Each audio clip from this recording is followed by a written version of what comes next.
हमें हमारा हक चाहिए, नहीं किसी की भीख चाहिए। हमें हमारा हक चाहिए, नहीं किसी की भीख चाहिए। आज दो, अभी दो, हमारी सैलरी अभी दो। ये ओबरॉय इंडस्ट्रीज के बाहर का नजारा था। रोज मशीनों पर काम करने वाले मजदूर आज अपनी मांगों को लेकर फैक्ट्री के बाहर धरना दे रहे थे। दूसरी तरफ ओबरॉय इंडस्ट्रीज का मालिक रोनित ओबरॉय अपने आलीशान केबिन की खिड़की से ये सब देख रहा था।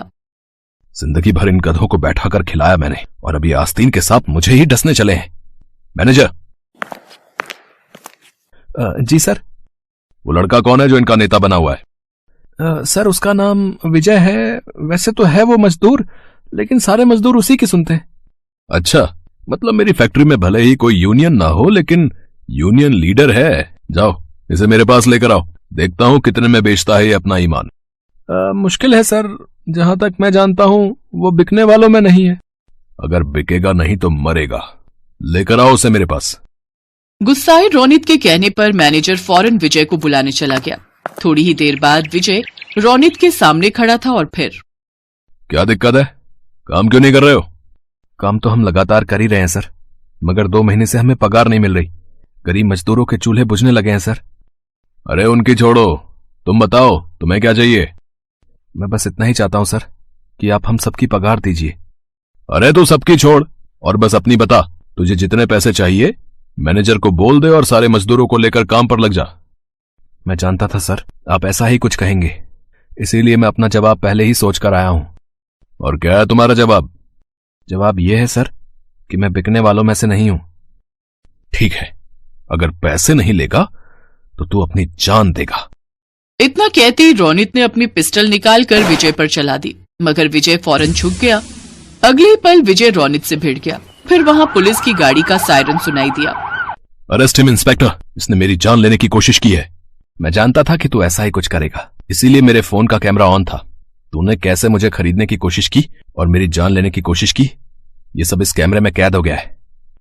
मैनेजर, इससे फोन छीन लो। इंस्पेक्टर ने रोनित के हाथ पकड़ लिए और मैनेजर ने उससे फोन छीन लिया। ओए, ज्यादा शाना मत बन, चुपचाप चल हमारे साथ। पर मैंने क्या किया है? मैं आपको सारे सबूत दे रहा हूं। गुनाहगार ये है रोनित ओबरॉय, ना कि मैं। रे अगर सब तू ही तय कर लेगा तो कोर्ट क्या करेगा? रे चल बे, ज्यादा चू चपड़ मत कर, वरना यही ठोक दूंगा, समझा? ले चलो इसको। और रोनित सर, आप भी चलिए हमारे साथ। व्हाट रबिश, तुम जानते हो तुम किससे बात कर रहे हो? अरे सर समझिए, मैं सब सेट कर दूंगा, पर अभी आप चलिए मेरे साथ प्लीज। इंस्पेक्टर की बात समझकर रोनित मुस्कुराया और इंस्पेक्टर के साथ चल दिया। डाल दो इस आवारा को हवालात में और आप मेरे साथ आइए सर। सर ये देखिए, ये है मेरा कमरा। सॉरी पर आज की रात आपको यहीं बितानी होगी। बाकी आप फिक्र मत करना सर, यहाँ पर एसी है, टीवी है और आपके लिए मैंने नई बेडशीट भी मंगवा ली है। बस थोड़ी सी तकलीफ उठा लीजिए आज के लिए। बाकी कल तो आपका जो वकील है ना, पर तुम उससे मत छोड़ना। अरे सर आप बिल्कुल फिक्र मत करो, इसे तो ऐसा फंसाऊंगा कि सारी उम्र जेल में काटेगा। बाकी सर थोड़ा हमारा ख्याल रखिएगा। हाँ, एक काम करो, घर जाते वक्त मेरे मैनेजर से मिल लेना, ठीक है? हाँ, thank you sir, thank you. Good night sir. अगले दिन जब दोनों को कोर्ट में पेश किया गया तो जज ने मजदूरों की गवाही के आधार पर दोनों को ही जेल भेज दिया और 14 दिनों के बाद की तारीख तय कर दी। और इससे रोनित भड़क गया। व्हाट रबिश, इस जज को तुम्हें?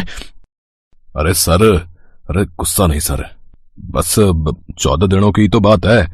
चिंता मत करिए सर, मैंने उस लौंडे का मोबाइल ठिकाने लगा दिया है, तो आगे कुछ नहीं बिगड़ेगा। और सर जिस जेल में आपको जाना है ना, वहां का जेलर भी मेरा ही जानने वाला है। अब समझे ना सर? तुम एक काम करो, मैनेजर के पास जाओ और उससे 2 पैकेट ले लेना, एक अपने लिए और एक अपने दोस्त के लिए। Thank you sir, thank you. अब विजय को पैसे की ताकत समझ आ रही थी।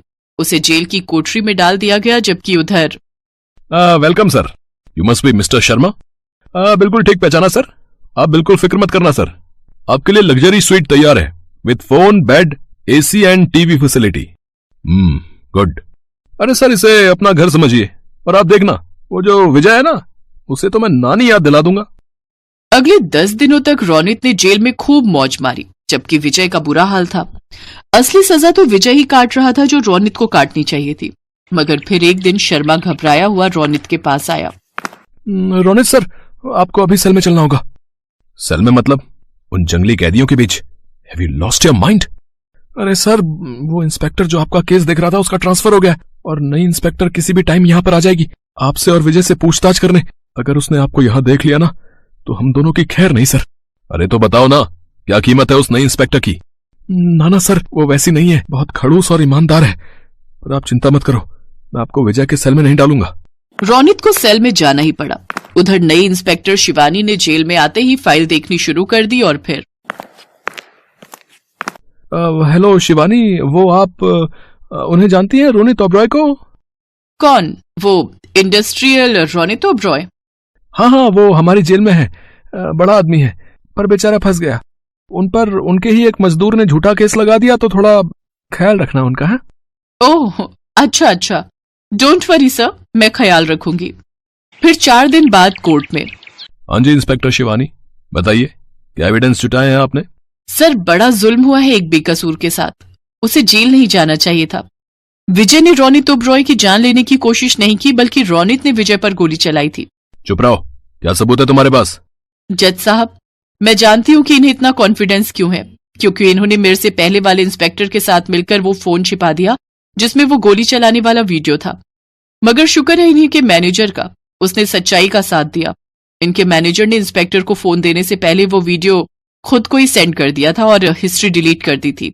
ये देखिए सर, ये रहा वो वीडियो देखकर जज समेत पूरा कोर्ट हैरान रह गया। जज ने विजय को बेकसूर मानते हुए उसे रिहा कर दिया, जबकि रोनित को जान से मारने की कोशिश करने के दोष में 10 साल की सजा सुनाई। और फिर आपका बहुत बहुत शुक्रिया मैडम, मैं तो उम्मीद हार बैठा था। ऐसे कैसे? ये भारत का कानून है, भले ही थोड़ी देर हो जाए लेकिन